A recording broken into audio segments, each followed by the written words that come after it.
আমার প্রিয় ছাত্রছাত্রীরা, আজকে আমি ক্লাস 11-এর ভাষা থেকে যে প্রশ্নগুলো পরীক্ষা দিতে যাওয়ার আগে অবশ্যই খেয়াল রাখতে হবে সেই গুরুত্বপূর্ণ প্রশ্নগুলো নিয়ে আলোচনা করছি। যেমন অবশ্যই খেয়াল রাখতে হবে আমাদের যে রয়্যাল সোসাইটির অধিবেশনে কে বক্তৃতা দিয়েছিলেন। উত্তর হচ্ছে স্যার উইলিয়াম জোন্স। তিনি কটা ভাষার মধ্যে মিলের কথা বলেছিলেন? উত্তর হবে অবশ্যই 4টি। ফরাসি ভাষাবিজ্ঞানীর নাম কি? কার্জুও। পৃথিবীর বৃহত্তম ভাষা বংশ কি? উত্তর ইন্দো ইউরোপীয় ভাষা বংশ। সাঁওতালি লিপির বর্তমান নাম কি? উত্তর অবশ্যই অলচিকি।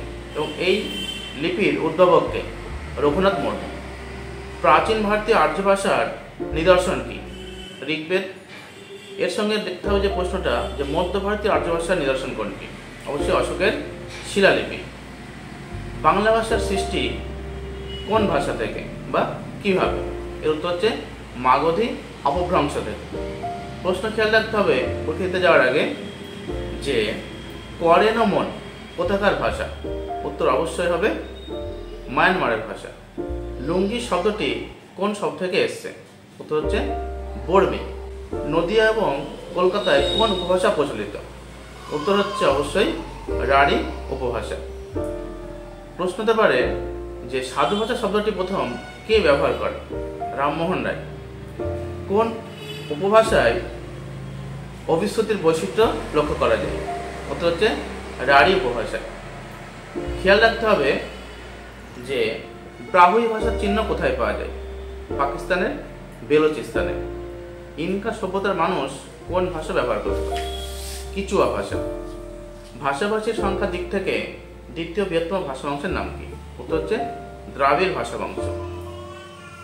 এছাড়া খেয়াল রাখতে হবে যে হিমযানী বৌদ্ধরা বুদ্ধদেবের বাণী কোন ভাষায় প্রচার করতেন? উত্তর হচ্ছে পালি ভাষায় প্রচার করতেন। 19 শতকে কৃত্রিম ভাষা কে তৈরি করে? মার্টিন স্লেয়ার, বা পুরো নাম জোহান মার্টিন স্লেয়ার। তার ভাষার নাম হচ্ছে ভোলাপুক ভাষা। মুখ ও বধিরদের জন্য কোন ভাষা তৈরি হয়েছিল? অবশ্যই সাইন ল্যাঙ্গুয়েজ বা সাংকেতিক ভাষা। এই ভাষা কে সৃষ্টি করে? উত্তর হচ্ছে অ্যাবে চার্লস মাইকেল দে আইকে।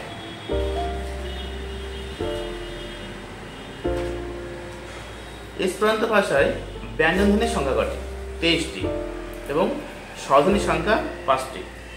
খেয়াল রাখতে হবে দক্ষিণ আমেরিকার বিখ্যাত ভাষা বংশের নাম কি? এর উত্তর হচ্ছে আরাওয়াক। ফিনল্যান্ডের ভাষার নাম কি? অবশ্যই ফিনিশ। তো হাঙ্গেরির ভাষা কি? মজো। তো মোটামুটি এই প্রশ্নগুলো পরীক্ষা দিতে যাওয়ার আগে অবশ্যই একটু খেয়াল রেখো। আশা করা যায় এখান থেকে কিছু প্রশ্ন তোমরা অবশ্যই পাবে। তো অবশ্যই তোমরা মন দিয়ে পড়াশোনা করো। পরীক্ষা খুব তাড়াতাড়ি চলে আসছে, 4 সেপ্টেম্বর। এখন অনেক শুভেচ্ছা রইল। অবশ্যই পরীক্ষা ভালো হবে এবং পরবর্তী ভিডিওয়ে আমি তোমাদের সাহিত্য ইতিহাস ইত্যাদি সম্পর্কে আলোচনা করব।